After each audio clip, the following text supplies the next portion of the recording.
Israel के साथ जंग को लेकर हाल ही में ईरान सुर्खियों में आया था और अब ईरान के राष्ट्रपति इब्राहिम रईसी के हेलीकॉप्टर क्रैश होने की खबरों के बाद से वो एक बार फिर सुर्खियों में है। एक तरफ जहां ईरान के राष्ट्रपति इब्राहिम रईसी की सलामती को लेकर दुआएं मांगी जा रही हैं, तो दूसरी तरफ आपको ईरानी राष्ट्रपति की जिंदगी के उन किस्सों से आज रूबरू कराएंगे जिनके बारे में आपने कभी नहीं सुना होगा।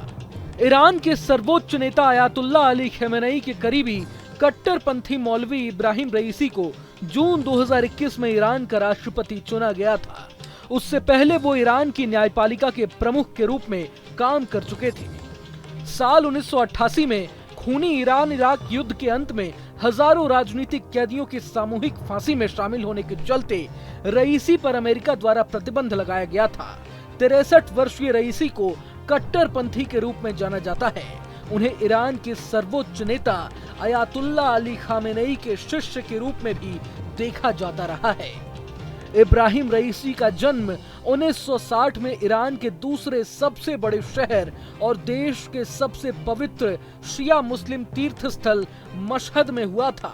जब वो 5 वर्ष के थे तभी उनके पिता जो एक मौलवी थे उनकी मौत हो गई थी। इसके अलावा इब्राहिम रईसी जो काली पगड़ी पहनते हैं, शिया परंपरा में उन्हें पैगंबर मोहम्मद के वंशज के रूप में पहचाना जाता है। उन्होंने अपने पिता के नक्शे कदम पर चलते हुए 15 साल की उम्र में पवित्र शहर कोम में एक मदरसा में भाग लेना शुरू कर दिया था।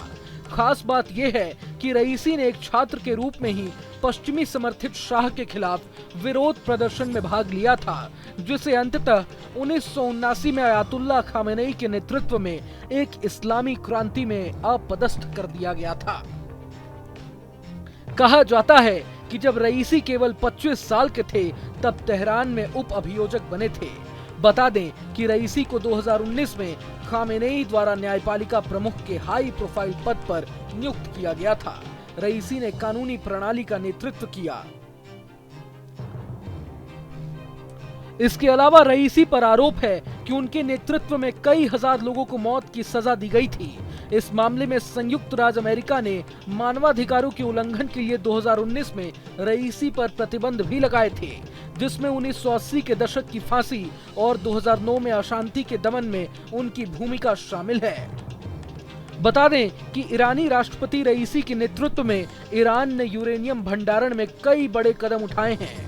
ईरान ने यूक्रेन के खिलाफ युद्ध में रूस को हथियारों से लैस भी किया है। साथ ही गाजा पट्टी में हमास के खिलाफ युद्ध के बीच इजराइल पर बड़े पैमाने पर ड्रोन और मिसाइल हमला किया। इसने मध्य पूर्व में यमन के हुती विद्रोहियों और लेबनान के हिजबुल्लाह जैसे छद्म समूहों को भी हथियार देना जारी रखा था। अगर आपको ये वीडियो पसंद आए तो लाइक करें और चैनल को सब्सक्राइब करें। वहीं तमाम बड़ी खबरों के लिए देखते रहें न्यूज़ नेशन।